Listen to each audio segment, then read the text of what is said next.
Hello, and welcome to this short video explaining how you might want to use artificial intelligence to proactively adapt learning for pupils and students who you teach.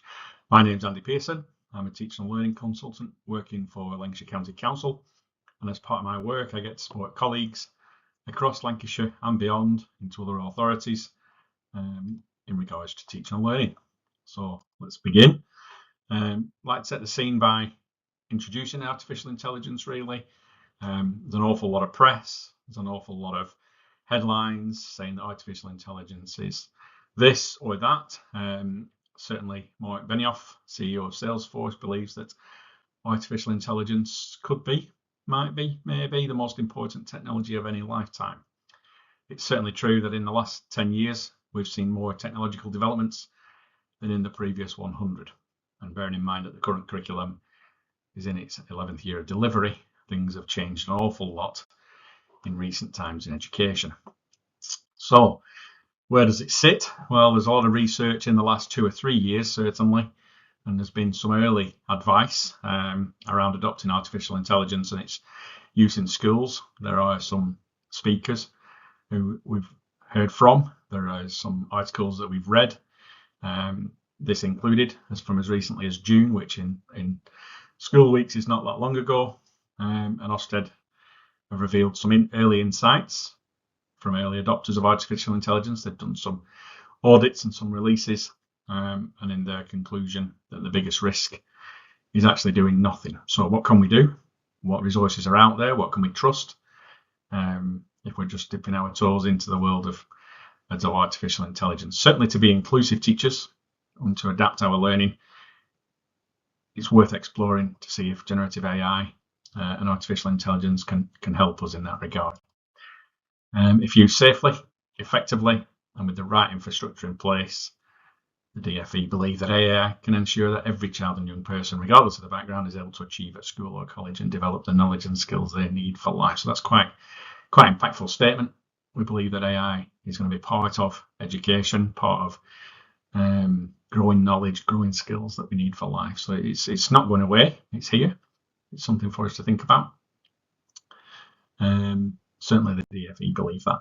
In fact, the DFE released their Using AI in Education Settings materials, some support materials, again in June.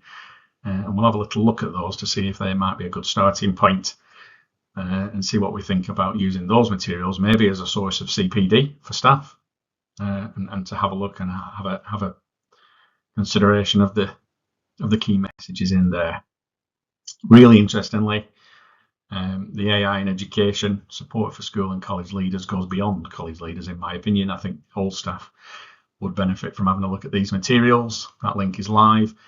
The safe and effective use of AI in education leadership toolkit goes, as I've said, beyond what I think goes beyond leadership. There's a PowerPoint materials to support the key messages, and the support materials go beyond that, beyond just a PowerPoint.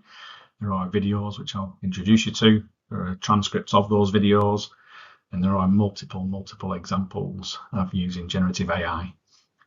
As you can see there, the support materials are split over 4 modules. What it is, how it works, is module 1. So if you're very new to generative AI, or you're interested in the background of how it works and what it is, that's certainly worth investing some time in using it and also evaluating it. And I will come back to that word evaluation of AI later on in this short presentation, this short video. Module 2. Many people have said, oh, it's not safe. We're sending information out into the interweb, into the internet and onto the World Wide Web, and that's unsafe. Of course, we're considerate of GDPR, so we have to use these pieces of software safely. So module 3 explores the safety aspect. That's applicable beyond leadership and into mainstream teaching as well. But I'm going to explore, and in this short video, there's some of the potential uses of generative AI and some of the examples that are shared as part of the DFE materials. This is the first time we've seen a set of materials that are being advocated to be used as part of our teacher CPD. So let's explore those. Module 4, as I've said, is where my interests lie. there are use cases. I'm going to share some of those with you. We'll have a little talk through each of those very briefly. There are videos to support your introduction to AI and transcripts of those videos for accessibility.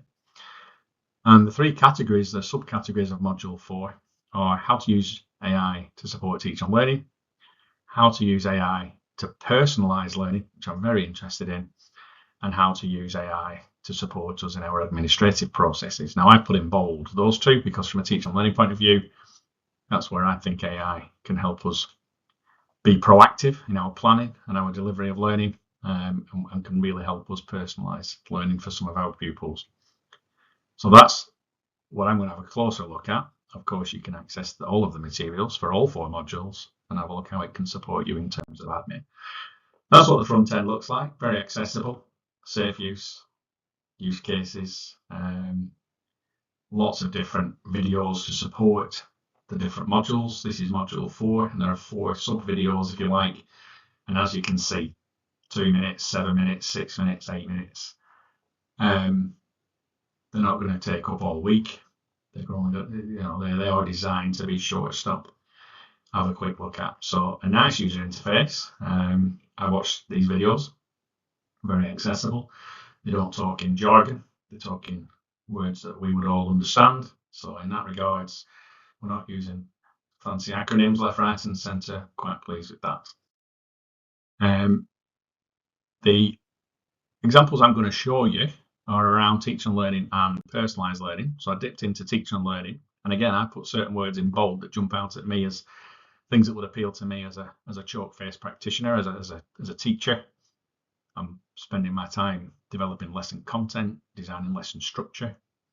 I'm looking at mid to long-term planning. So if AI can help me in that regard, I think there's some real usage there. I'm fascinated by the idea that AI can generate text or can alter text, give it me in a different particular style or a certain number of words.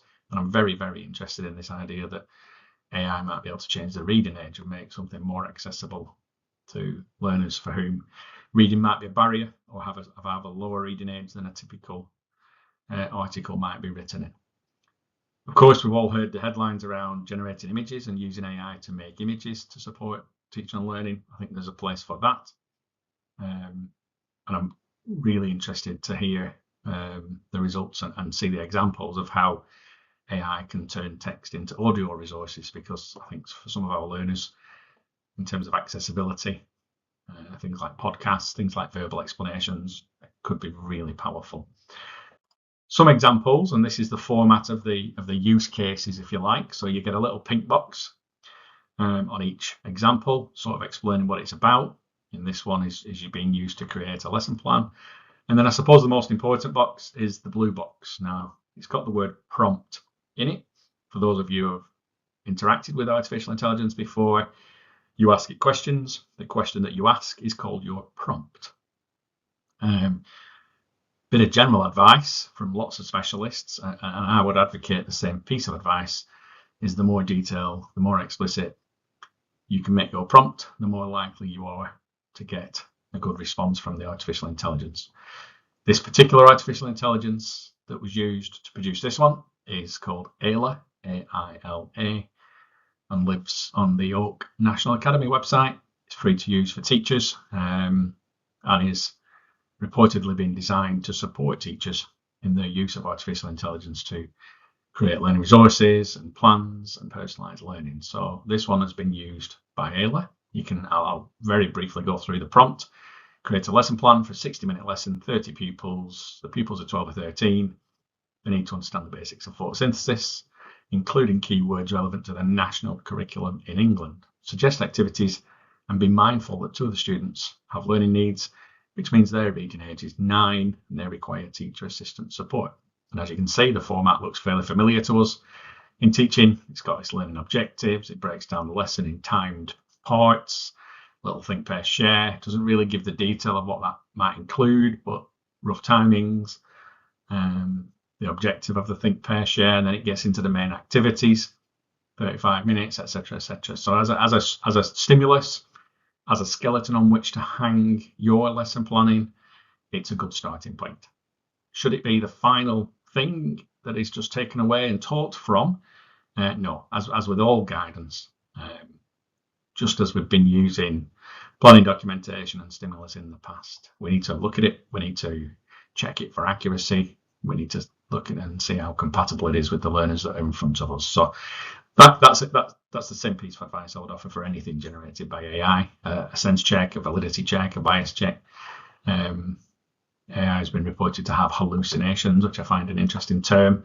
So of course we would check it before using it with students or relying on it completely. But the accuracy is fairly good. I've had a read of that. My background is science, so I can tell whether or not that would meet our needs in terms of teaching pupils the basics of photosynthesis. Another interesting example, another science example. That's not why we chose it. These are all examples from the kit. Here's the prompt. Actually, this example is from Key Stage 4 Geography. I apologise to our geography colleagues. I would like this text to use simple language suitable for a reading age of, I don't know what they chose in the case study, in UK English, make it easier to read. So you can see in your prompt, my advice was to be quite explicit. This prompt isn't that explicit, it's not that lengthy, and it's quite informal. Make it easier to read. It doesn't suggest any of the how, it just says do that. And you can see the result. So there's certainly slightly less text. Certain keywords, key tier 3, tier 2 words are in bold. So we've got some interesting conversion. Again, we'd have to sense check that, validity check, accuracy check, just to make sure that it was what we wanted and that we've not removed any of the rigor of the learning. A couple more under the title of fun and engaging content, really interesting. This one definitely is science. To create a mnemonic, excuse me, to help me remember the noble gases from the periodic table. She's done a decent job. Those are the noble gases from the periodic table, I can confirm. As another example to the right, create a maths problem in the context of Avengers for 10-year-olds on basic fractions. So interesting, we can start to see the element of personalisation. I guess if you've got a learner for whom Avengers is a subject of interest, and they may be reluctant to engage with fractions, then perhaps because it's in the context of Avengers, you can start to see an advantage there that we are starting to think about personalising learning. Will it disadvantage other learners? Probably not. So you could use this with everybody, and by bringing a one along, you're personalising for him, but at the same time, you're developing a resource that other learners can use as well. This is interesting. Generative AI outputs for content will need checking for accuracy and appropriateness. In this case, the class teacher will need to align the output with the needs of the pupils and the phonics scheme they are following in their setting. So to create a short story, 150-ish words using the phonics sh and f about a small mouse named Theo. And it's done that. The length is appropriate. There's lots of examples of sh and th phonics. So yeah, it seems to have provided us with a vehicle with which we can use that with pupils. The second sub-part, if you like, of Module 4 from Teaching and Learning gets into personalised learning. Very interested in this, so I wanted to have a look at the case studies, the little units. This is very interesting, creating context to resource, I suppose, in a similar way to the Avengers. This time the prompt is outlining that we have a 10-year-old.